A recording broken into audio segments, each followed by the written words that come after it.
Hi guys, welcome back for another video from TDL DIY. So today behind me we've already started the floor. I should have started filming as we started, but I kind of wanted to get underway and I didn't have my camera at the time, and we just have to keep moving along with progress. But that being said, I'm going to show you guys so far what we've got and kind of what I was thinking and what I was doing to lay the floor. This is just, this is not really a how-to, but maybe some things to keep in mind, or things I did that maybe necessarily weren't 100% right, but my experiences. Okay, let's bring you in. So we got a bunch of boards already laid down. It's 1, 2, 3, 4, 5, 6, 8, 9, 10, I don't know, like 12 boards laid down. Okay, so nice thing to have. I just ripped a bunch of 2x4s down to a 1/4 inch. So 1/4 inch boards, and I got some smaller ones over here. Just had some offcuts, that's 1/4 inch. So I've been using it as a marker in some spots. So as you can see here, it fits in.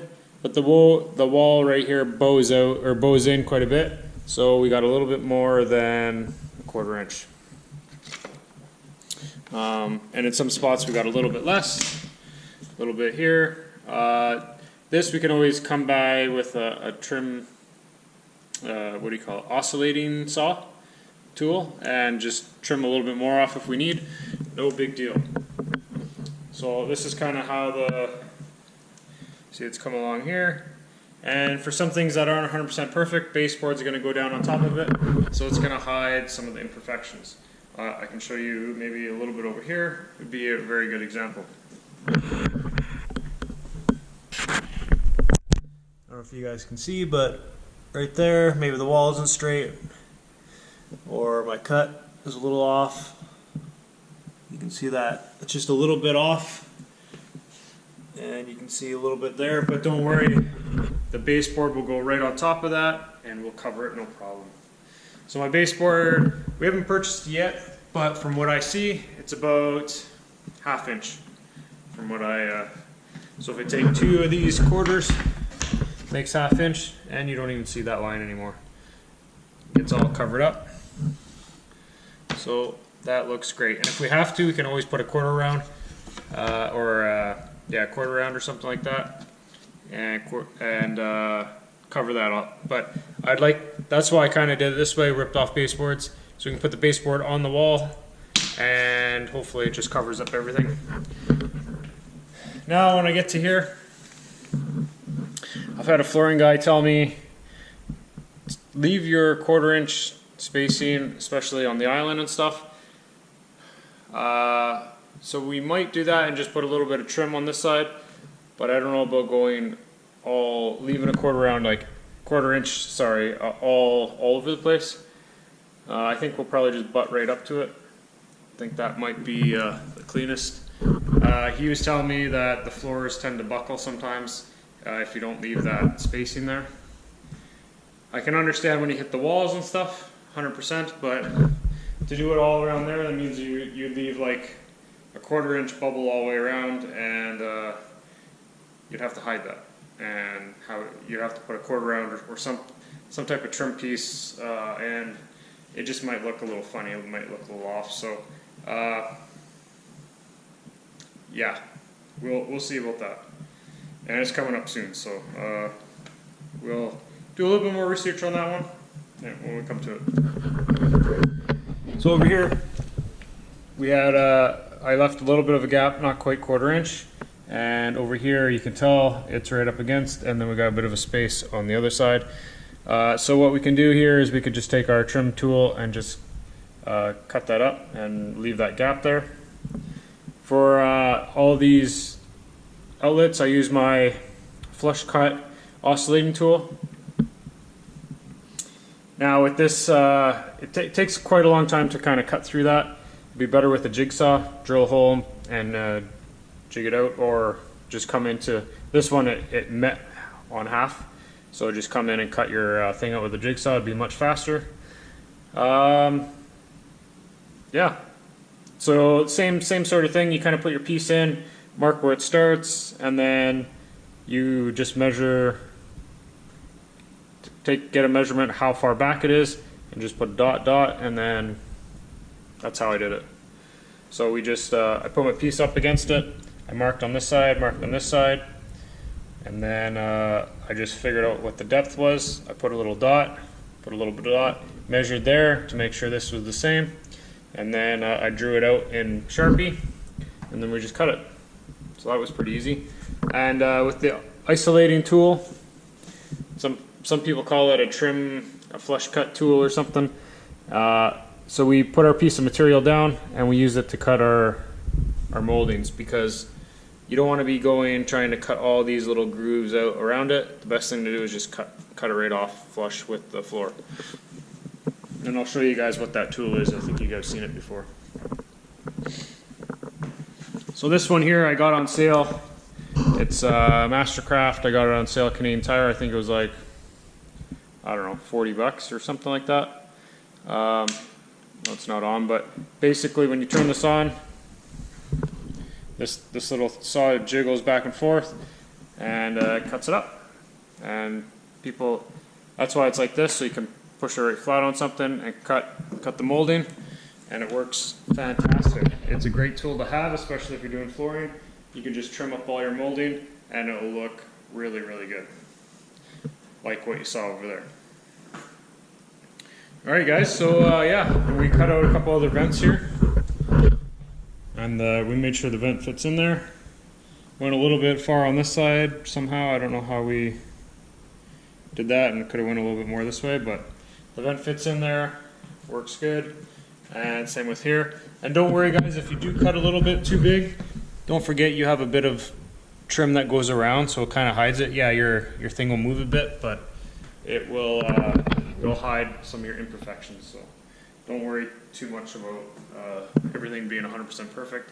Try to do your best, but again, there's little tips and tricks too. You can still cut it, and if it doesn't turn out bad, well, you can take another piece for one, try it again, or yeah, just the vent, right, has a little bit of trim around it, so that will hide a lot of stuff. So yeah, and again, we just cut our 1/4-inch strips, and we just use that as a spot to kick against, and we're going to keep going this way. Yeah, so we got some down here. And then we don't have it everywhere, but in a good amount of spots. And then we'll probably end up keeping those ones there, and we'll shift these ones down, or I do have some more, so should be good. Should be good. So I'm going to start laying some floor, and we're going to start on that side. I think we got to cut some, and then we'll just start laying them down. Oh, the other thing, guys. So as you can see right here, we got a joint here, here, here, and up there, and I find it looks really nice, right? I think it's stepped down about 1 foot each one, roughly. So you can trial and error. There's calculations you can do. So this is one of the boards. So the end piece, very good with that one. That second piece, it was quite small. And that's a little bit too small for an end piece. You shouldn't be left with just a little chunk, especially after you get your thing on it, your molding. It's going to look quite small. That one turned out alright, and that one turned out alright. So we're going to go back to the other end, and I'm going to show you, we adjusted instead of every about quarter. So we went full board, 3/4, half, and quarter. You know, roughly. Yep. So then for this one we did about roughly, I think that's a full board. It might have been an offcut. And then this is about 1/3 or so, and then, or 2/3 and then 1/3. Now that's just rough, like, so these three ended up being really, really good. Those ones, I think it was the second one there, it didn't turn out that good. It left me with just you know, maybe a couple inches and that it's not good to have that short of a board on the end. You want at least to have a, I don't know, solid 8 inches or so. So keep that in mind. You can do a calculation. You can figure out, you can measure and then measure your board, and I think mine are about like 47 and a half or something like that inches, and we could have done some math and kind of figured it out, but you want to stagger your joints too. You don't want your joints to be like all your starting boards to be the same length, because that's not going to make for a strong floor, and things will buckle and get messed up. So it's better to do it like this. And same with vinyl, and same with hardwood. You want that to be like that. And I think even same with tile for a lot of those things on the floor. You kind of want to stagger your joints if possible. If you're using like a 1 foot by 2 foot or 12 by 24 inches. So keep those things in mind, guys. And you can always change it up on the fly, right? Like, you don't have to have set measurements. And same with over there. You can just you start with a board, and then your offcut, you bring it down, and you can just have it very random. In my house, that's how they did the engineered floor. I looked at it to see if there was some type of pattern, and there wasn't. They just used, they put a board down, used an offcut, bring it over here, and they just kind of cycled that way. And that's how they did it.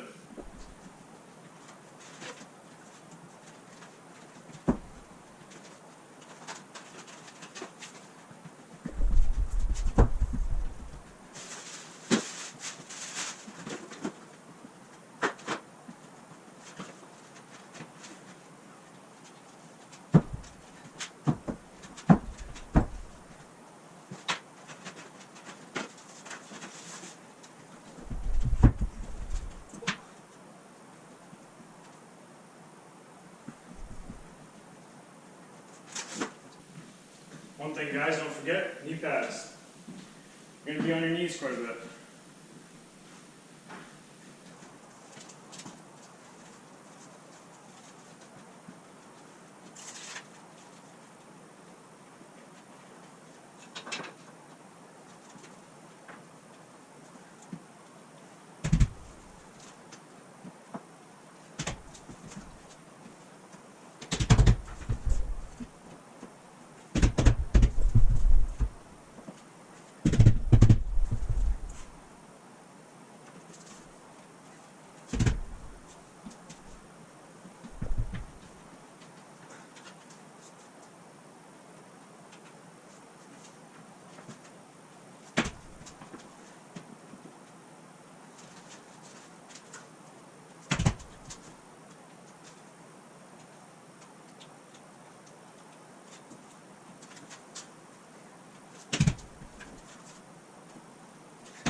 There you go, guys. That's pretty much it.